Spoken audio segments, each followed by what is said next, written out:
I'd like to be able to do Everest, do Everest, do Everest. Said, you need a permit to climb Mount Everest, and it is expensive, by the way. To get a permit from the Nepalese government, prepare to spend up to and maybe beyond $50,000. The price, by the way, the 50,000 plus or minus, also includes the money that you need to set aside for hiring a Sherpa, a trash deposit fee, I'll get into that later, and a few other bits and bobs. Now, the Sherpa people are an ethnic group that live in both Nepal and Tibet, and they're dotted around the Himalaya mountains. Some also live in Bhutan, as well as in the Darjeeling region of eastern India.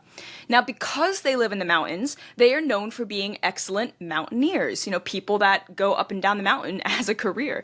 And many make their living being guides up to Everest and the other peaks in the region, like Lhotse, which is the fourth highest peak in the world. It's literally next to Everest. You almost climb Lhotse in the way to get up to Everest. Now, on the other side of the mountain is the South Col route, which you can access by going through Nepal. And this is the route, like I said, that most climbers take, and the one that I'm going to explore in more detail because the stories that we talk about today are all going to be from that South Col route.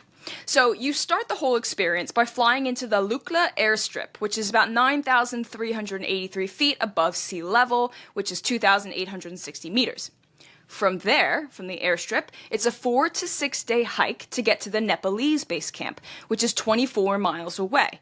Now, if you're rich and fancy, you can just take a helicopter to base camp, but that's going to add a lot of cost into your trip. And also, I feel like more bragging rights if you actually complete the hike that's part of the trip, right? I don't know. That's just me anyway. Now, base camp sits at 17,650 feet or 5,380 meters. And it's at base camp, either this one or on the other side of the mountain, that you need to wait for a while to acclimatize, which I mentioned in the intro. Now, acclimatization is the process of your body becoming accustomed to a new climate or altitude.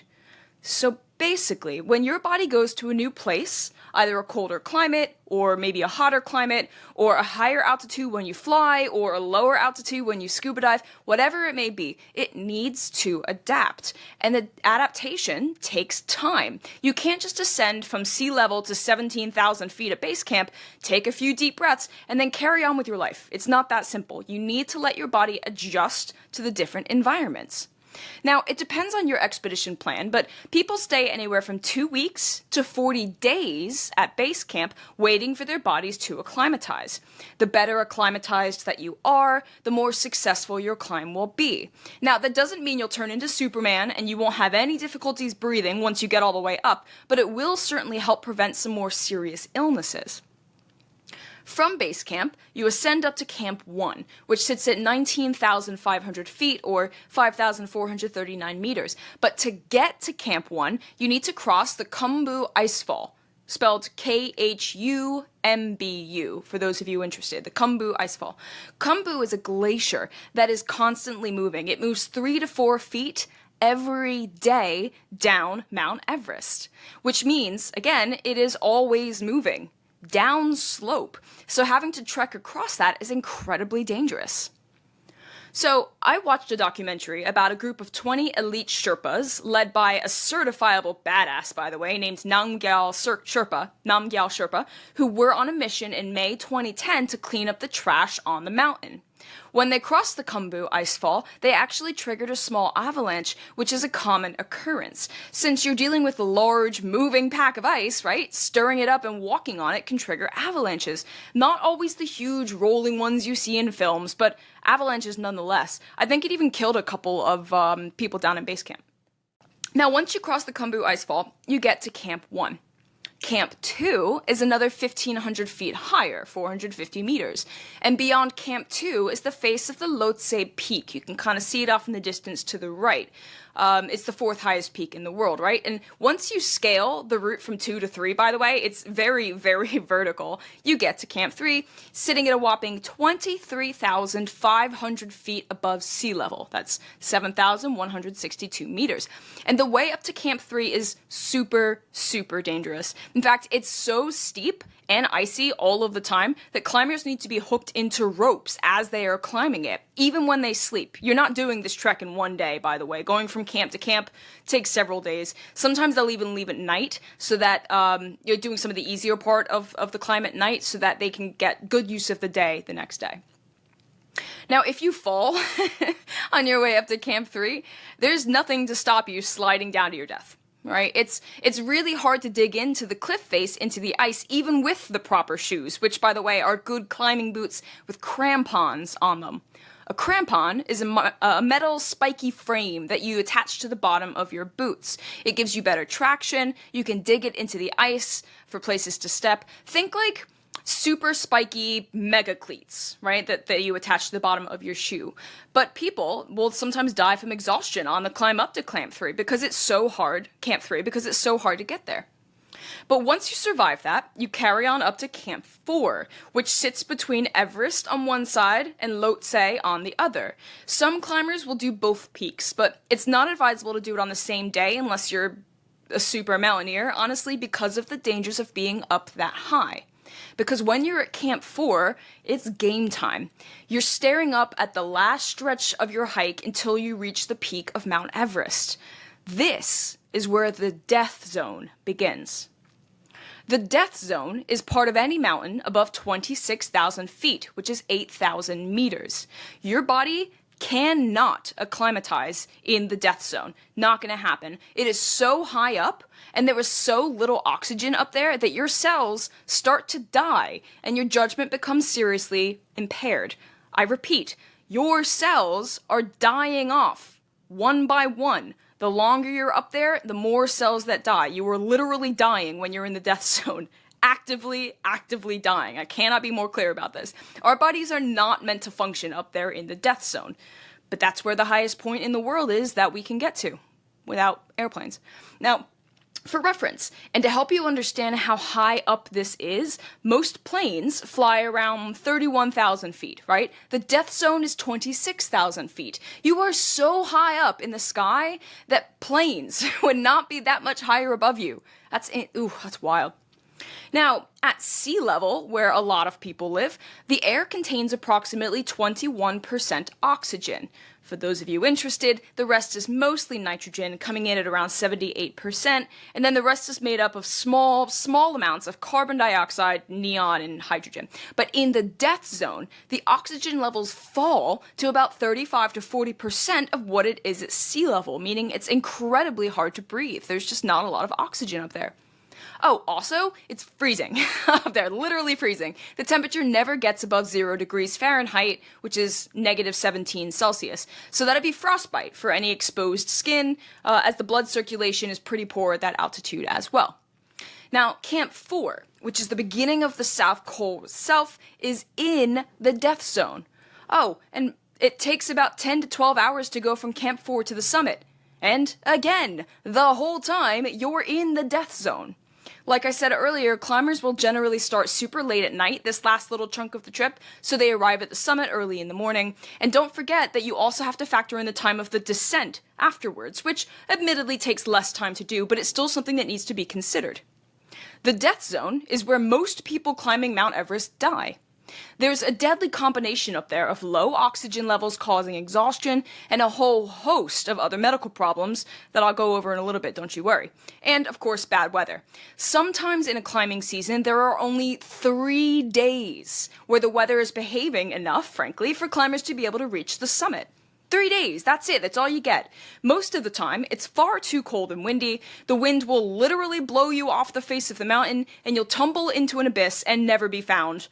Ever. You will belong to the mountains. In 2010, on that expedition of Sherpas trying to clean up the mountain, one said the following of a body that they were tasked with recovering and bringing back down the mountain. Quote, He did not have a Sherpa or a guide, and he did not have oxygen. He tried to climb Lhotse, and when he reached above 8,000 meters, he fell asleep and never woke up. Just never woke up. This, unfortunately, is a common way for people to die on Everest. Sometimes the weather will knock you off the mountain, but a lot of times your body just gives up on you. You run out of steam, your cells die off, your body shuts down, you fall asleep, and you die up there. The lack of oxygen can be extremely fatal to climbers, and with potentially long lines of people waiting to reach the summit, some people stand in the death zone for hours, just waiting for their turn to ascend. And up here in the death zone is where you will find the Rainbow Valley, the colorful graveyard of dead bodies who didn't make it off the mountain. Now, typically, mountaineering jackets, pants, and boots will be really bright and colorful. If you wear something basic like white, you'd be making yourself pretty invisible against the white backdrop of the snow, right? So, as more people die up there in their colorful clothes, in the aptly named death zone, it adds to the row of corpses lining the way, making a rainbow of colors, a rainbow of dead bodies, that you have to climb up and over if you want to summit the mountain. If you ever climb Mount Everest, you will see dozens of dead bodies, frozen to the spot, creating colorful patches on the ice and rock on the way up to the summit. If you ever climb Mount Everest, you will see dozens of dead bodies, frozen to the spot, creating colorful patches on the ice and rock on the way up to the summit. It's not a maybe, you will see dead bodies of the climbers up there. Maybe from a couple days before, probably from years before, some from decades ago. Now, dead bodies littered everywhere and frozen in place is a gruesome enough sight. The bodies, too, are mummified because of the cold and the lack of oxygen. It helps preserve them. When the first guy, George Mallory, was found in 1999, he was still scarily preserved. They could read his name on the labels inside his clothes, so his clothes were still relatively in good shape. And though his skin was torn, presumably from where he fell and punctured his legs, like the calf on the back was kind of torn open, it was still in somewhat decent shape. Like, the skin wasn't that awful, considering he's a 75-year-old corpse. But unfortunately, bodies are not the only gross things that you're going to find up there in the Rainbow Valley, or for that matter, throughout the entire Everest hike, because you're also going to find lots of trash. As people go higher, they start to suffer from the altitude changes, and they make decisions they may not ordinarily make. They might start a trip with the intention of not littering, especially mountaineers and adventurers who are usually such good champions of the environment that they want to climb, right? But when they're at altitude and they think they might die, they're definitely going to be less concerned with leaving behind excess gear, or air tanks, or water bottles, ropes, netting, backpacks, plastic bags, plastic bottles, food waste, food packaging, giant piles of human trash just discarded at the top. It's disgusting. And human feces is everywhere too, contaminating the snow that might otherwise be used to melt for water. But if the mountain and the snows are polluted with trash and feces, there won't be enough clean water for the 1 billion people that rely on the Himalayan meltwaters. Now, not only do you need a permit to scale Everest, but you also need insurance, since there is a very good chance that you're gonna die up there. And because you know I love me some disease history, let's talk about all the horrible, horrible things that can happen to your body up in the death zone. First, there's high altitude sickness, sometimes called mountain sickness. If you travel too high too quickly, you'll get sick. This is why you need to acclimatize at the various camps along the way, and which is why it could take a long time to complete this hike. As you get higher in altitude, breathing becomes more difficult, since we now know that there is significantly less oxygen at that height. By the way, your age, your sex, your physical fitness has nothing to do with whether or not you will get altitude sickness. Being a super strong gym bro alpha male won't prevent you from getting sick if you climb too high too quickly. And if you did one climb and you were perfectly fine, the next time you might get it too. It really is nothing to do with your physical form. It's It's kind of like getting the bends when you go scuba diving. You can't, if you don't know this, you can't ascend too quickly during a dive because you'll get decompression sickness as the nitrogen expands and bubbles out into your bloodstream. If you dive past a certain depth, when you come up, you need to acclimatize for a few minutes at a particular depth to allow your body to adjust before coming up all the way. It's like 3 minutes at a certain depth, right? At least if you value safety, this is what you do. The symptoms of altitude sickness are headaches, nausea, dizziness, tiredness, and shortness of breath.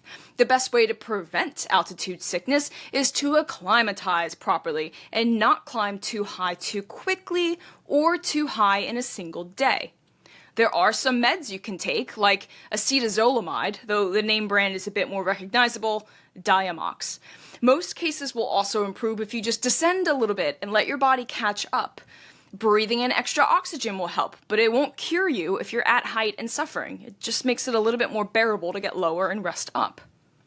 However, there are some complications with high altitude sickness. It can kill you in two primary ways: pulmonary edema, which is fluid in the lungs, and cerebral edema, which is the swelling of the brain.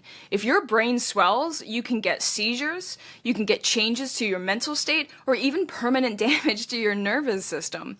You do not want to suffer from seizures if you're climbing up the tallest peak in the world.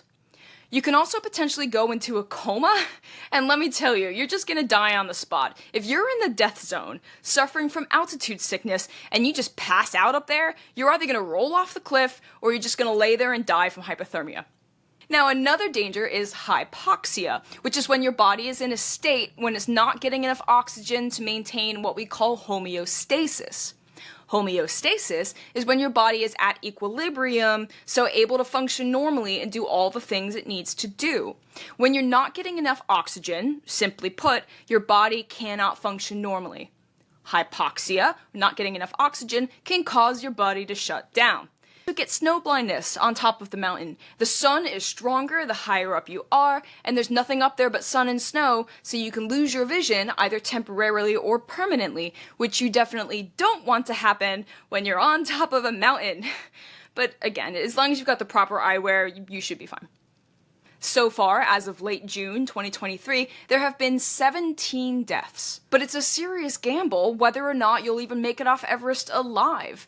Not for lack of planning or prep, but sometimes just luck. Maybe the weather will kill you. Maybe your body will give up on you, no matter how physically fit you may be. And the result, unfortunately, is just adding to the Rainbow Valley. A line of brightly dressed and mummified corpses in the death zone. Corpses that you will sometimes need to step on and scramble over to get to where they couldn't, the summit of Mount Everest. And y'all, even if you just stay at base camp, like you just pay to get to base camp and you have no intention of scaling the peak, you can still see pieces of bodies working their way down the mountain. Well, even if you just stay at base camp, like you just pay to get to base camp and you have no intention of scaling the peak, you can still see pieces of bodies working their way down the mountain. Literal pieces of corpses tumbling down with the avalanches and moving glaciers. In the various documentaries I watched, the camera focused in on some. Like one that was literally just a torso and one arm. The spine was basically sticking out, and at the bottom of the ripped open torso, the spine was all crushed and broken. The ends of the fingers were frozen and frayed. It looked like tassels on a rug or tapestry. It was gross. There was basically no fat left on this climber either, so it was frozen, slowly decaying, yellow tissue stretched thin over bones, and the skin was so dried and papery, at least the part that wasn't like frozen tassels, that it was pretty much see-through. It's pretty gruesome. There are also hands and feet poking out from the rocks where they've rotted into the soil, but with climate change, the snow that would usually cover a lot of these bodies over time has melted, so the corpses are exposed. And as a result of being exposed to air and with more heat, they're also starting to rot and make base camps smell like death, literal death. Bacteria are growing and thriving, so the water sources also are becoming fouler over time, and that doesn't even factor in the feces. That's just the bacteria being exposed from these rotting corpses. And I know I said pieces of bodies. There are no predators up there. These are just pieces that are being ripped from the avalanche and from the winds and from the fall damage. I'd like to be able to Do Everest.